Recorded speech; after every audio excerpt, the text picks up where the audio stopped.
नमस्कार मेरे सभी प्यारे बहन भाइयों। आज वीडियो में मुझे बड़े दुख के साथ ये बताना पड़ रहा है कि गुलाम हैदर भाई जो वैसे ही बहुत परेशानियों से जूझ रहे हैं, परेशानियों में रह रहे हैं इस टाइम, उनकी माताजी का देहांत हो चुका है। वो बड़े दुख में हैं और माताजी चिंता करते करते उनकी इसी बात को लेकर के उसके बच्चे, उनके पोता पोती अभी तक उनके पास नहीं आए। लास्ट टाइम पे भी उनको वो नज़र नहीं आए। तो इसी सदमे से, इसी दुख से वो गुजर गई। तो हम ईश्वर से ये दुआ करेंगे कि उनकी आत्मा को शांति मिले और वो उन्हें स्वर्ग नसीब हो। फ्रेंड्स, सीमा हैदर इस टाइम पे जो वीडियो बना रही है, क्या उसको पता नहीं हुआ होगा कि उसकी जो रियल सास हैं, अभी तो लीगल हस्बैंड उसका गुलाम हैदर ही है। तो क्या उसके लिए वो 2 मिनट का दुख नहीं बयां कर सकती? पर नहीं, उसे तो किससे कोई मतलब ही नहीं है ना। और मोमिन सर ने भी बड़ा दुख जताया है और लाइव में भी उन्होंने बहुत सारी बातें की हैं। मैं उनका वो भी वीडियो दिखाऊंगी आपको। तो हैदर भाई, हम आपके साथ हैं और आपके साथ ही रहेंगे। हम आपके बच्चों के लिए लड़ते आए तो लड़ते रहेंगे। बस आप परेशान ना होइए और बच्चों की लड़ाई लड़ते रहिए। फ्रेंड्स, अगर आप मेरे चैनल पर नए हैं तो प्लीज़ लाइक शेयर सब्सक्राइब ज़रूर कीजिएगा और अपने सुझाव हमें कमेंट्स बॉक्स में ज़रूर दीजिएगा। आइए देखते हैं मोमिन सर का भी दुख भरा वीडियो। आइए फ्रेंड्स, देखते हैं। बता रहा हूँ कि गुलाम हैदर जो कि मेरे क्लाइंट है पाकिस्तान से, जो सीमा हैदर, उसके 4 बच्चों को लेकर के नेपाल के रास्ते भारत में आ गई थी इलीगल तरीके से। सीमा और सचिन ने भी उसके बच्चों को ह्यूमन ट्रैफिकिंग की थी, जिनके खिलाफ नेपाल में भी और भारत में भी कार्रवाई चल रही है और मैं कार्रवाई कर रहा हूं। तो गुलाम हैदर की जो माता थी, उनकी जो माँ थी, उनकी जो मदर थी, वो आज एक्सपायर हो गई है, जैसा कि मुझे खबर सुनने को मिली है। और वो मरते मरते इस बात को कह के गई है कि बच्चे वो अपने पास देखना चाहती थी, उनसे मिलना चाहती थी, लेकिन अफसोस वो उन बच्चों को मिल ना सकी, उनसे मुलाकात उसकी ना हो सकी। और वो आज बीमार भी थी। वो काफ़ी पिछले दिनों वो गिर गई थी, तो गिरने के बाद उसकी जो कमर की जो रीढ़ की हड्डी है उसमें चोट लग गई थी, तो वो उनको पैरालिसिस हो गया था, काफ़ी कमज़ोर हो चुकी थी। तो आज उनका देहांत हो गया है। तो मैं मोमिन मलिक एडवोकेट, गुलाम हैदर का वकील, एक इंसानियत के नाते लड़ने वाला, अपनी तरफ से, अपने परिवार की तरफ से, अपनी लीगल टीम की तरफ से और मेरे भारतवासियों की तरफ से, इंसानियत के चाहने वालों की तरफ से, इंसानियत के मानने वालों की तरफ से, गुलाम हैदर की माँ की आत्मा की शांति के लिए, उनकी रूह को सुकून पहुँचाने के लिए अपनी तरफ से, अपने खुदा से, अपने परमात्मा से, अपने ईश्वर से, अपने अल्लाह से दुआ करता हूँ कि परमात्मा उनकी आत्मा को, उनकी रूह को सुकून दे, उनको जन्नत में फिरदौस अता फरमाए। और दुख की इस घड़ी में मैं, मेरी पूरी लीगल टीम, मेरे भारत के वासी, इंसानियत को मानने वाले, हमारी माएँ, बहनें, बेटियां, सभी लोग गुलाम हैदर के साथ इस दुख की घड़ी में खड़े हैं।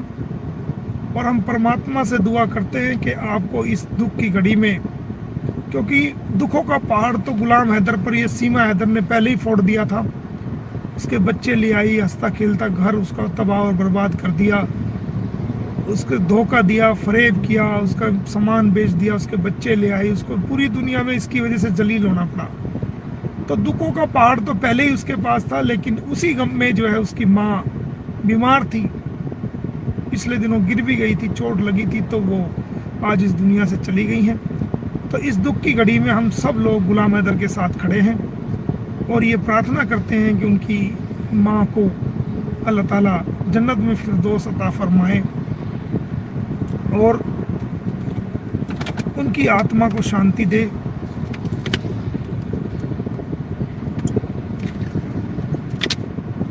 उनकी आत्मा को शांति दे और उनकी दुख की घड़ी में हम उनके साथ हैं। ये सूचना आपको देनी जरूरी थी। मुझे भी अभी टेलीफोन आया है पाकिस्तान से, तो मैंने आप सबको जानकारी देना सही समझा।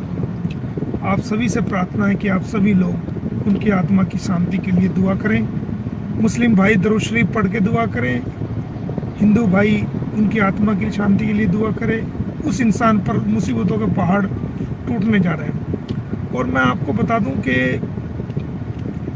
मैंने बच्चों को सीमा हैदर से कस्टडी लेने के लिए ऑर्डर पास करा रखे। मैं बार बार कह चुका हूं, मैंने बच्चों को सीमा हैदर से कस्टडी बच्चों की लेने के लिए ऑर्डर पास करा रखे हैं। वो ऑर्डर उत्तर प्रदेश सरकार को पहुंच चुके हैं हायर अथॉरिटी लेवल पे, और उसमें बहुत ही जल्द कानूनी बच्चे के हवाले से वो कानूनी कार्रवाई होने जा रही है। लेकिन हर बात को बताना, हर बात को ऐसे लोगों को बताना जिन पे हम विश्वास नहीं करते। एक आध यूट्यूबर ऐसे हैं जो क्रेज लेने के चक्कर में और जो दूसरों से मिले हुए हैं, हम उन पे विश्वास नहीं करते, इसलिए हम उनको नहीं बता रहे हैं, ताकि हमारे केस में दुश्मन जागरूक ना हो और वो कानूनी दुश्मन जो है वो जागरूक ना हो, और हमें सक्सेसफुली अपने केस में कामयाबी मिले। इस नियत से हम नहीं बताते हैं। लेकिन ज़बरदस्ती हमसे पूछने की कोशिश की जा रही है बच्चों के हवाले से क्या किया क्या नहीं किया। हम कह चुके हैं बार बार कि हमने ऑर्डर करा चुके हैं, और ऑर्डर करा के उत्तर प्रदेश सरकार को, हायर अथॉरिटी को ऑर्डर भी जा चुके हैं। किसी भी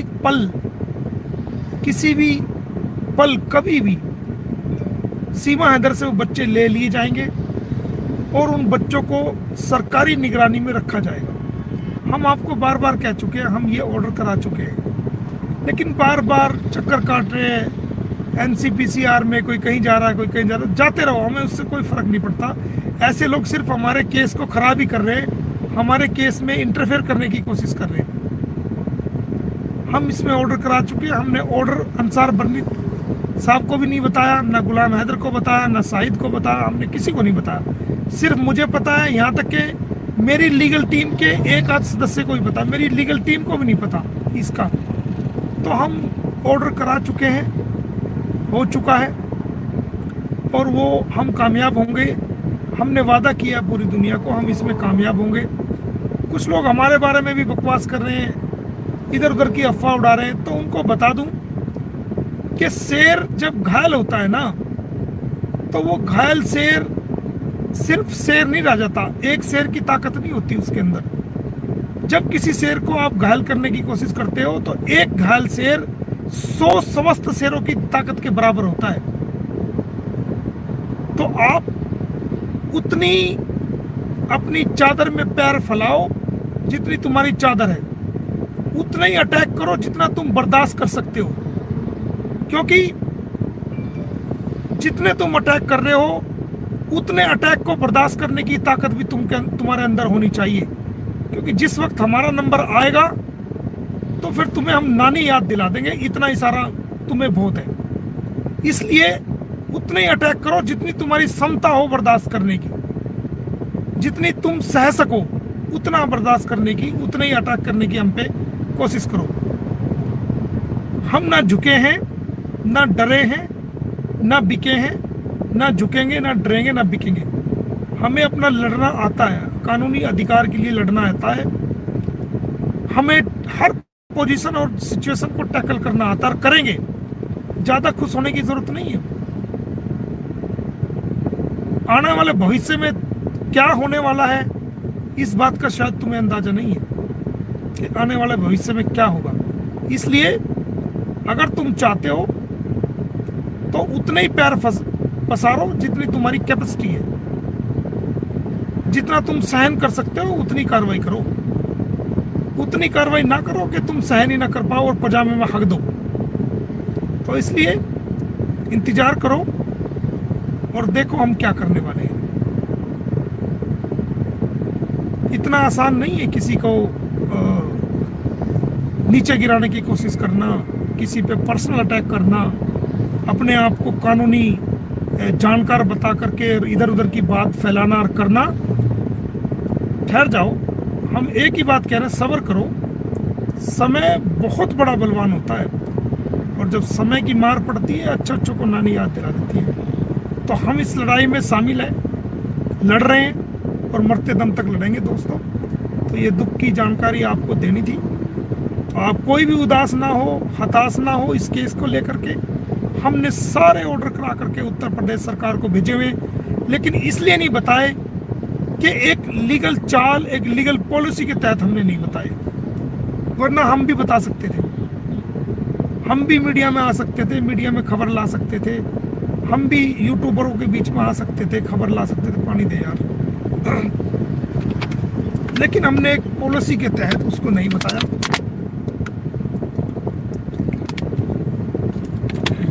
और यही कारण है, एक वकील, एक किसी भी लड़ाई को लड़ने वाला इंसान, चाहे वो आम इंसान है, वकील है, वो जानता है उसे अपनी लड़ाई को कैसे लड़ना है और कैसे उसको जीतना है। ये इधर उधर की बात करने वाले, माइक लेके आज उसका इंटरव्यू, कल उसका इंटरव्यू। अरे हम कह रहे हैं हमारे केस में इंटरफेयर ही मत करो, हमें आपकी हेल्प की जरूरत ही नहीं है। आपको जिसका इंटरव्यू करना है आप उसका इंटरव्यू करो। आप हमारे केस में को सुधार नहीं रहे हो, बल्कि आप हमारे केस को उल्टा बिगाड़ने की कोशिश कर रहे हो। तो आप हमारे केस में, हमें आपकी हेल्प की जरूरत नहीं, हम स्वयं देख लेंगे। आपको यूट्यूब चलाना चलाओ, आपको जहाँ इंटरव्यू करना करो, हमें आपकी हेल्प की जरूरत नहीं है। हम अपना आपको केस को देख लेंगे। हमने बर्नी साहब को भी कह दिया है कि बर्नी साहब, हम इस केस को अपना आप देख लेंगे, इधर उधर की किसी की फर्जी बातों में आने की जरूरत नहीं है। उनको भी एहसास हुआ कि हाँ, उन्होंने बिना वेरीफाई किए जो है वो दूसरों की बात सुनी, उनको वेरीफाई करना चाहिए था। तो कोई इधर उधर की बात करने की जरूरत नहीं है। इस इंसानियत के केस को हम करेंगे और करते रहेंगे। और जो लोग हम पे पर्सनल अटैक करने की कोशिश कर रहे हैं, गुमराह कर रहे हैं लोगों को, तो उनको मैं बताता चलूं कि मोमिन मलिक नाम है हमारा, ध्यान रखना इस बात का। पाताल में भी घुस जाओगे ना, पाताल में भी चले जाओगे, तो वहां से भी निकाल के ले आएंगे आपका पता कि आप कहाँ रह रहे हो, क्या कर रहे हो। अच्छा जीवन जियो, पर्सनल इसको अटैक करने की कोशिश ना करो। और आज सीमा के सारे वो जो पर्सनल डिलीट जो पोस्ट किए थे मेरे बारे में, यूट्यूब की डिटेल रिप्लाई आ गई है मुझे, सब हटा दिए। कोई भी सीमा के चैनल को चेक कर सकता है, जो मेरे बारे में पर्सनल इसने अटैक करके पोस्टिंग बनाई थी डिफेम करने के बाद, वो सारी रिमूव कर दी गई है। और इसकी जल्दी इसकी कमाई भी बंद होने जा रही है, और ये चैनल भी सब इधर उधर होने जा रहे हैं। आप कोई भी चेक कर सकता है, चेक करें, सारे इसने यूट्यूब ने हटा दिए जितनी भी पोस्ट थी। तो ये खबर आपको देनी थी। इसके साथ साथ दो बातें हमने और भी कह दी, लोगों को चेता भी दिया। जो शाना बनने की कोशिश कर रहे हैं, ज़्यादा इंटेलिजेंट बनने की कोशिश कर रहे हैं,